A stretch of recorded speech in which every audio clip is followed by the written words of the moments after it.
Shalom saudara yang dikasihi oleh Tuhan. Kita bersyukur untuk waktu dan kesempatan kita boleh renungkan firman Tuhan bersama. Saya mau ajak saudara lihat satu bagian firman Tuhan di 1 Samuel pasal 2 ayat 1 sampai 10. Kita melihat di dalam teks ini bahwa di pasal sebelumnya Hana, yaitu istri dari Elkana, menderita karena dia ingin memiliki anak, dan madunya Penina selalu menyakiti hatinya dan menyombongkan diri atas Hana ini.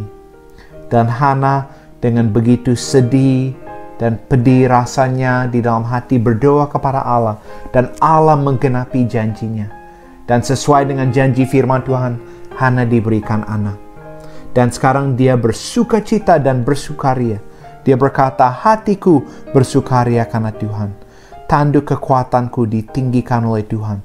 Mulutku mencemoohkan musuhku, sebab aku bersukacita karena pertolongan Allah. Saudara, Hana ini bukan sebuah doa egois, tapi doa yang penuh dengan luapan ucapan syukur atas pertolongan Tuhan dan penggenapi akan janji Tuhan dalam hidupnya.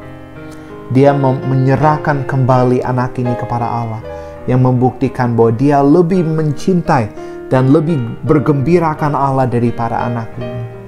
Dan dia tahu bahwa ini adalah pengorbanan yang dia ingin lakukan bagi Allah dan juga yang terbaik bagi bangsanya, saudara. Dia juga berkata, tidak ada yang kudus seperti Tuhan, sebab tidak ada yang lain kecuali itu Engkau, dan tidak ada gunung batu seperti Allah kita. Janganlah kamu selalu berkata sombong. Janganlah caci maki keluar dari mulutmu. Karena Tuhan itu Allah yang maha tahu. Dan oleh Dia perbuatan-perbuatan diuji. Tidak ada Allah seperti Allah kita, saudara, seperti yang dikatakan Hana. Allah tidak berubah, Dia kudus. Dan Allah mampu merendahkan orang congkak, yang meninggikan diri.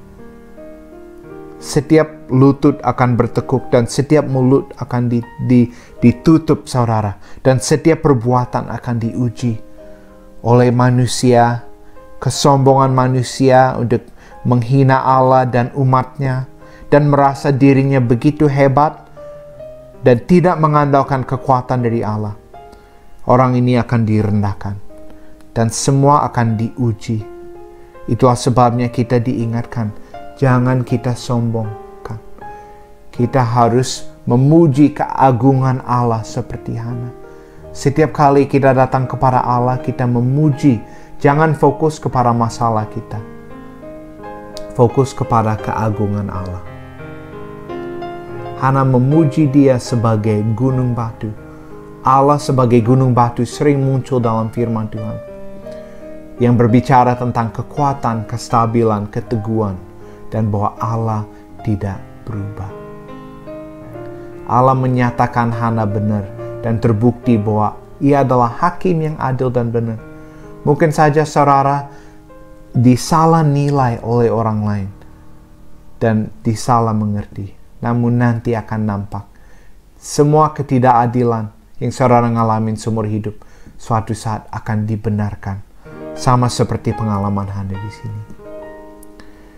Busur para pahlawan telah patah, tetapi orang-orang yang terhuyung-huyung pinggangnya berikatkan kekuatan. Siapa yang kenyang dahulu sekarang menyewakan dirinya karena makanan. Tetapi orang yang lapar dahulu sekarang boleh istirahat. Bahkan orang yang mandul melahirkan 7 anak, tetapi orang yang banyak anaknya menjadi layu. Tuhan mematikan dan menghidupkan. Ia menurunkan ke dalam dunia orang mati dan mengangkat dari sana. Tuhan membuat miskin dan membuat kaya. Ia merendahkan dan meninggikan juga.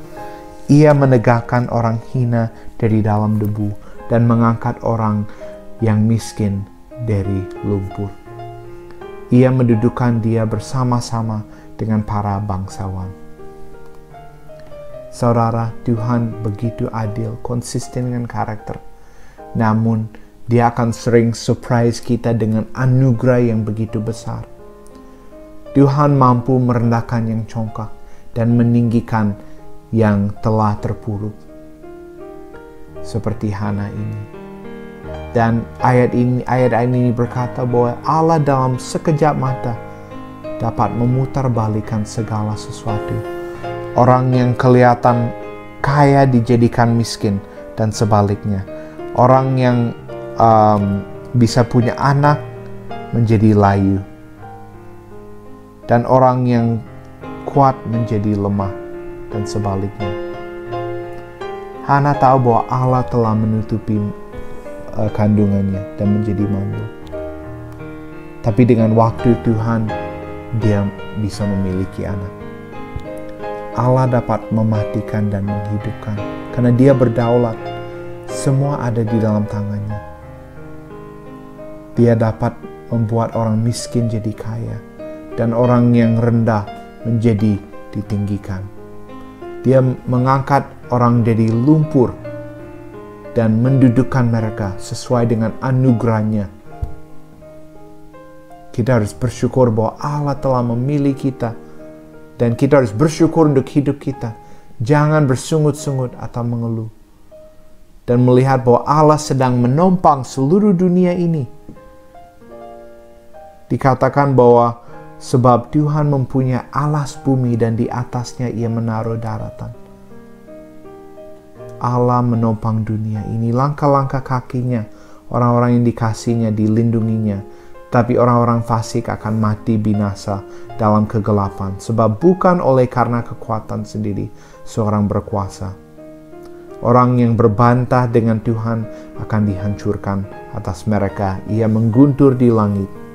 Tuhan mengadili bumi sampai ke ujung-ujungnya. Ia memberi kekuatan kepada raja.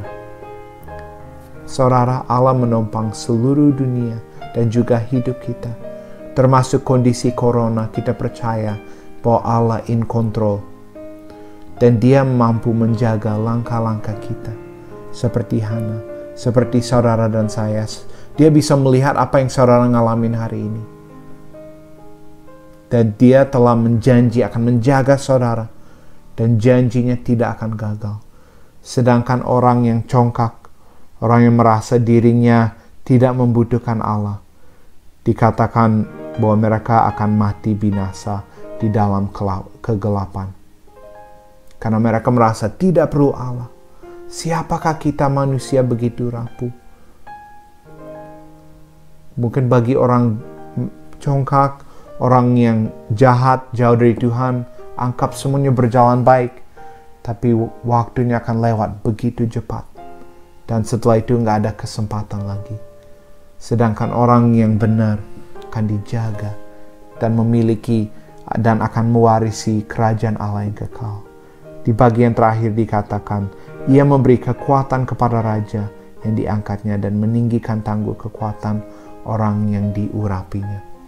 Saudara, ini satu bagian firman Tuhan yang begitu menguatkan kita. Dan ini pertama kali muncul Yesus disebut sebagai yang diurapinya, karena Mesias artinya yang diurapinya.